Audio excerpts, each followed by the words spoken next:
pertama sekali saya nak respon terlebih dahulu kepada Datuk Mukhris yang mempersoalkan saya dan juga calon, yang mempersoalkan keikhlasan saya dan calon dalam sesi ataupun siri lawatan ziarah kami ke rumah bapa kepada yang berhormat Datuk Jamil Khair, iaitu Tuan Haji Bahrom, Pak Ngah, ataupun lebih dikenali dengan Pak Ngah. Panggilan kami semua ni lebih mesra dengan panggilan Pak Ngah Bahrom. Dia mempersoalkan saya dari segi keikhlasan, kerana dia kata selepas beberapa minit saja gambar tu dimuat turun dalam internet, dalam Facebook dan sebagainya. Jadi saya pun agak heran apabila kita dah ada kemudahan internet ini, bila kita memuat turunkan dalam tempoh yang segera, kita dipersoalkan kenapa muat turun dalam tempoh segera. Jadi takkan nak tunggu lama-lama. Satu, itu menunjukkan bahawa kemajuan dari sudut internet itu kita memanfaatkan sepenuhnya. Kemudian dari segi keikhlasan, kerana pergi tu muat turun dalam internet dan sebagainya, saya nak sebut pada Tok Mukhri, saya nak tanya dia ikhlas ke dia pergi melawat Pekanat kemarin ni? Siar dalam TV3 semalam melawat Pekanat. Orang hari-hari orang pergi Pekanat, orang tak masuk TV3 pun. Nak pergi belikan temenung, dia tak tahu dia beli ke apa. Pekanat tu Pekanat, Pekan Sehari, Pasar Sehari, Pekan Sehari. Minta maaf. Orang Kedah panggil Pekanat, dia pergi Pekanat Sungai Limau. Sungai Limau dalam kemarin. Kalau ke Sungai Daun ke kemarin? Bukit Besang betul. Pekanat di Bukit Besang semalam ni saya dipahamkan dia pergi. Masuk dalam TV3, dia ikhlas ke dia pergi situ? Atau memang dia nak cari publicity dan sebagainya? Tan Sri Muhyiddin mari sini tu ikhlas ke? Dalam musim pilihan raya ni pergi melawat sana sini dan sebagainya, masuk dalam TV. Jadi takkanlah benda macam tu pun dia nak persoal ikhlas tak ikhlas. Jadi saya lihat bahawa Datuk Mukhri ni terlalu lemah sangatlah. Dia nak pergi ziarah, dia pergilah ziarah siapa pun. Dia nak muat turun banyak mana pun dia muat turun dalam internet dan sebagainya, dia boleh muat turun, tak ada masalah. Saya pun tak ada nak persoal dia nak ikhlas ke tidak ikhlas, itu terpulanglah.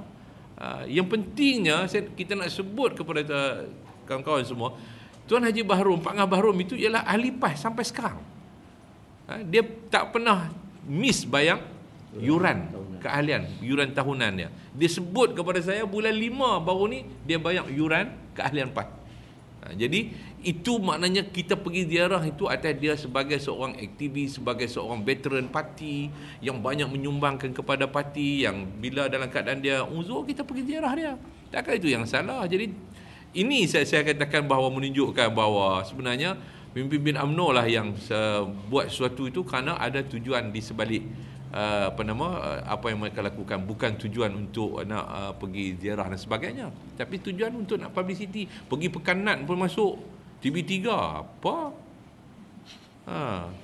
Hari ini saya dipahamkan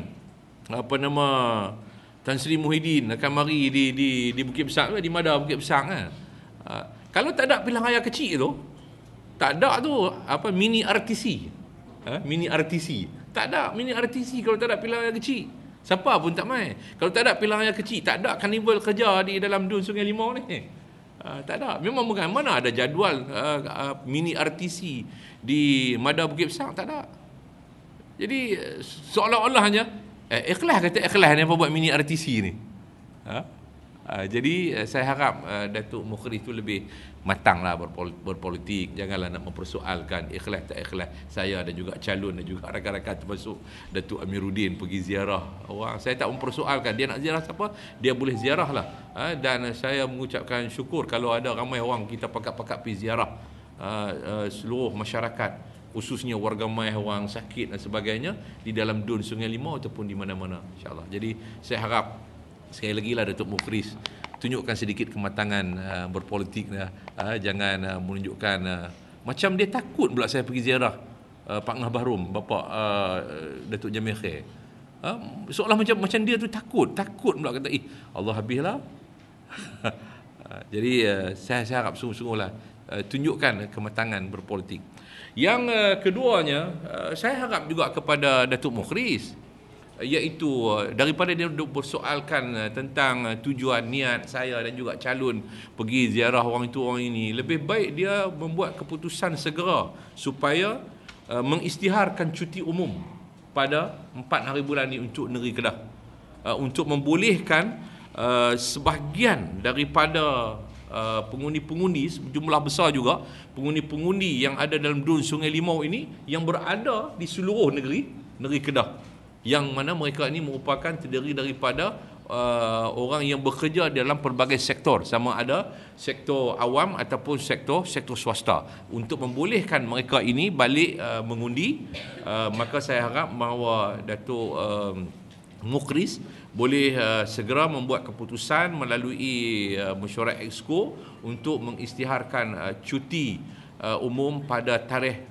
pengundian pada 4 hari bulan. Pertama, bajet semalam ialah bajet yang tak ada sesuatu yang mengejutkan. Tak ada satu yang mengejutkan, tak ada satu yang baru. Semua benda itu benda yang sudah dijangka, benda yang lama yang hanya ditambah baik ataupun penambahan kepada peruntukan-peruntukan. Bermakna bahawa tak ada sesuatu yang bersifat faktor wow. Wow faktor ni tak ada dalam bajet ni untuk menunjukkan bahawa satu yang dinanti-nantikan oleh rakyat. Sebab itu sektor perkhidmatan awam, pejabat awam, dia tak rasa faktor wow dengan bonus setengah bulan. Itu dah jadi biasa dah. Begitu juga bagi saya BRIM. Dia tak jadi faktor wow. Faktor wow BRIM itu pada awal permulaan pelaksanaan BRIM dulu sebagai faktor wow. Daripada orang tak pernah dapat, orang dapat. Orang menjangka kalau dia dapat 1,200 pada kali ini, baru dia jadi wow. Tetapi bila hanya naik daripada 500 menjadi 650, dia tidak jadi lagi faktor wow. Jadi maknanya nak menjadikan satu kegembiraan kepada masyarakat dan rakyat tak ada. Yang jadi wow-nya wow juga, tetapi wow yang negatif. Wow yang negatif ialah kenaikan harga gula. Walaupun kerajaan menggunakan ayat perkataan yang agak mengelirukan orang bahawa menghapuskan dan memangsuhkan subsidi gula sebanyak 34 sen. Jadi bermakna bahawa harga gula akan naik 35 sen lah. Mana boleh dia naik 34 sen lah. Dia takkan dia naik 34 sen yang menyebabkan berlaku pertukaran duit 1 sen pada jualan gula secara runcit. Jadi saya katakan bahawa dengan pemansuhan subsidi harga gula ini sebanyak 34 sen yang menyebabkan berlakulah kenaikan harga gula sebanyak 34 sen ataupun 35 sen di pasaran pada hari ini, dan ini menjadikan harga gula kita 285 daripada sebelum ini 250. Bermakna bahawa satu kenaikan yang begitu tinggi yang terpaksa ditanggung oleh rakyat. Bayangkan, saya katakan bahawa kalau harga minyak naik 20 sen baru-baru ini, teh ais naik 20 sen. Padahal minyak dengan teh tak ada kena-mengena. Tak ada kena-mengena, mana ada buah minyak dalam teh. Tetapi bila naik harga gula, kalau naik harga minyak naik 20 sen, teh ais naik 20 sen, naik harga gula 35 sen, saya percaya bahawa harga minuman dan harga makanan juga akan naik dua kali ganda. Ini satu yang membebankan rakyat. Alasan kerajaan langsung tak masuk akal bagi saya. Sebab alasan kerajaan ialah untuk nak mengurangkan masalah diabetes. Ini masih menggunakan alasan-alasan kolot. Datuk Najib masih menggunakan alasan-alasan kolot dan lapuk, iaitu kenaikan harga gula akan mengurangkan diabetes di kalangan masyarakat Malaysia, sebab dia kata bahawa diabetes di kalangan masyarakat Malaysia ini begitu tinggi. Penunjuk kaitan dengan penyakit kecil manis ni begitu tinggi dalam masyarakat Malaysia. Saya tak ingat berapa juta orang yang mengidap, tadi saya baca dalam satu akhbar. Tetapi kerajaan tak pernah pun memberikan satu angka ataupun peratus yang menunjukkan penurunan diabetes apabila harga gula dinaikkan. Tak pernah. Harga gula bukan baru naik sekali. Sudah naik berkali-kali. Sebab itu sekarang ni sampai jadi RM2.85. Sebelum ini dalam 2-3 tahun yang lalu, kalau tak silap ingatan saya, sudah pun ada berlaku kenaikan harga gula. Alasan yang sama sepatutnya kalau dia naik harga gula sebelum ini, dia naik harga gula, alasan yang sama untuk nak mengurangkan diabetes dalam negara kita ini, sepatutnya dah kurang, jadi tak perlulah dia naikkan lagi harga gula. Ini dia naikkan lagi. Bermakna bahawa tak mencapai matlamat untuk mengurangkan masalah diabetes dalam negara kita. Sebenarnya kerajaan perlulah ikhlas. Dia kena ikhlas, dia jangan menyembunyikan tujuan sebenarnya. Tujuan sebenarnya ialah kerajaan nak mengurangkan tanggungan kerajaan ke atas rakyat. Jadi kerajaan tak mampu lagi nak membiayai rakyat ini dengan harga gula yang lebih murah. Kerajaan tak mampu lagi nak membiayai rakyat ni dengan harga minyak yang lebih murah. Kerajaan selepas ini mungkin tak mampu lagi untuk membiayai rakyat dengan harga minyak masak, harga tepung, harga susu yang lebih murah, yang menyebabkan subsidi akan dikurang dan akan dimansuhkan. Jadi bagi saya bahawa ini suatu yang sangat malang apabila subsidi tak ada. Bermakna harga gula selepas ni kalau dia naik akan naik lagi terus, sebab dia dah tak ada subsidi dah habis dah. Subsidi harga gula tak ada dah. Bukan bermakna bila subsidi harga gula tak ada, harga gula tak akan naik. Harga gula akan terus naik lepas ini.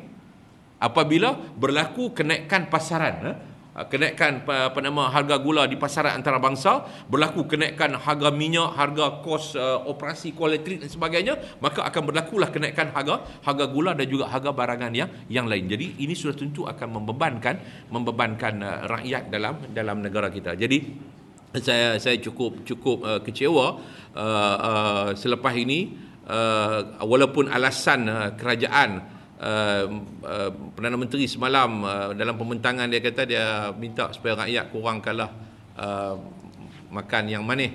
Jadi saya pun tak tahulah macam mana lepas ni kita nak buat kuih. GST sudah confirm akan dimulakan pada tahun 2015. Pada tahun 2015. Hari ini pun ada banyak kita dengar komen-komen 6% itu terlalu tinggi. Komen daripada berbagai-bagai sektor, 6% yang akan dikenakan, satu benda yang sangat tinggi. Tapi isu dia, saya nak sebutnya, saya tak nak komen lagi soal peratus dan sebagainya, ataupun berlaku kenaikan dan sebagainya. GST ni tujuannya ialah untuk menambahkan pendapatan negara. Itu fokus dia. Itu yang disebut oleh Perdana Menteri Datuk Najib ini sewaktu pembentangan belanjawan dalam saya tak ingat, selepas pilihan raya 2008 dahulu ni, dia pernah bentang belanjawan untuk memaklumkan bahawa kerajaan mesti melaksanakan GST. Kemudian disusuli dengan pembentangan rang undang-undang baru yang berkaitan dengan GST yang tak dapat diluluskan sampai sekarang untuk bacaan kali kedua kerana bantahan yang begitu kuat daripada pelbagai pihak. Jadi dia menyebut, dia kata bahawa kerajaan sudah tak mampu dengan jumlah keuangan pendapatan yang ada ni untuk menampung pembangunan yang dikatakan pesat dalam negara kita. Jadi perlukan kepada sumber pendapatan baru. Sumber pendapatan baru. Jadi sumber pendapatan baru itu ialah melalui GST. Dia sudah membuat anggaran unjuran beberapa bilion yang akan berlaku pertambahan. Bermakna, saudara-saudara sekalian, walaupun disebut bahawa cukai jualan dan perkhidmatan itu akan dihapuskan, 5 dan 10% itu akan dihapuskan. Bukan bermakna bahawa bila dihapuskan nanti, maka pendapatan kita itu akan merosot. Tidak.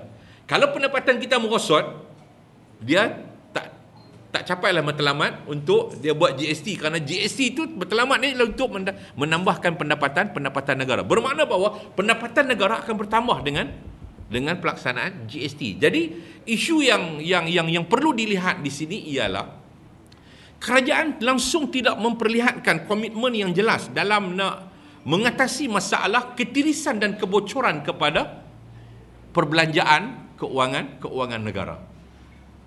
Sekarang kita punya perbelanjaan kita ini dalam 200 bilion lebih, dengan pendapatannya ada dibuat unjuran oleh pihak kerajaan. 200 bilion lebih perbelanjaan satu tahun. Itu sudah berlaku ketirisan antara 20 ke 30 bilion satu tahun. Satu tahun. Bermakna bahawa lagi banyak perbelanjaan, bila kita dah banyak pendapatan akan lagi banyak perbelanjaan. Bila banyak pendapatan melalui GST akan lebih banyak ketirisan dan kebocoran akan berlaku. Lebih tinggi pendapatan kita, lebih tinggi ketirisan dan kebocoran akan berlaku dalam negara kita. Kerajaan hanya fikir nak cari duit, kemudian nak belanja. Tetapi kerajaan tak fikir bagaimana nak mengawal perbelanjaan supaya tidak berlaku ketirisan seperti mana yang berlaku dalam setiap kali pembentangan laporan audit, iaitu 20 ke 30 bilion akan berlaku ketirisan dan kebocoran dalam perbelanjaan keuangan negara kita. Jadi saya katakan bahawa ini persoalan pokok kita. Ini persoalan pokok kita.